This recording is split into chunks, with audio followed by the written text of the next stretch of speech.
Pourquoi moi, espagnol, vivant en France, j'ai fait ce film? Freud disait que l'on fait tout par rapport aux frustrations de son enfance. La mienne fut marquée par l'histoire de la guerre d'Espagne et de l'exil.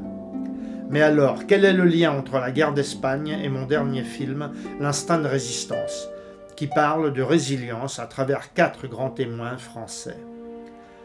Si on se pose la question « Qui sont les géants de la culture espagnole ?», je dirais Buñuel, grâce à qui j'ai rencontré le producteur Serge Silberman, autre géant espagnol, Picasso, si bien décrit par le critique d'art Pierre Dex et qui est devenu mon ami. Un autre géant, c'est Garcia Lorca, dont Armand Gatti me récite les vers que lui ont appris les déportés espagnols. Stéphane Hessel, ce n'est pas moi qui le relie à l'Espagne, mais les révoltés, los indignados de la Puerta del Sol, à Madrid.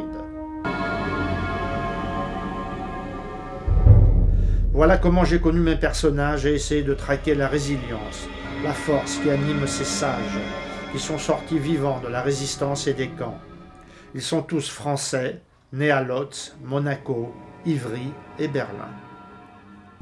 Ce qui est génial avec le cinéma, c'est que l'on peut relier des personnages qui ne se sont jamais vus, mettre dans le même film un ex-gaulliste, un ex-communiste, un anarchiste et un ex-sioniste, et qu'aucun d'entre eux ne s'est jamais avoué vaincu.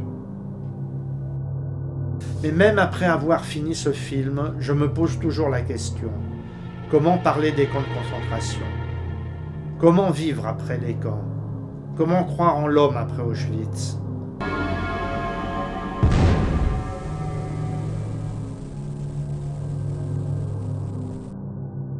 Comment se fait la reconstitution de l'individu? Par l'oubli, la parole, le cri, la haine ou la révolte?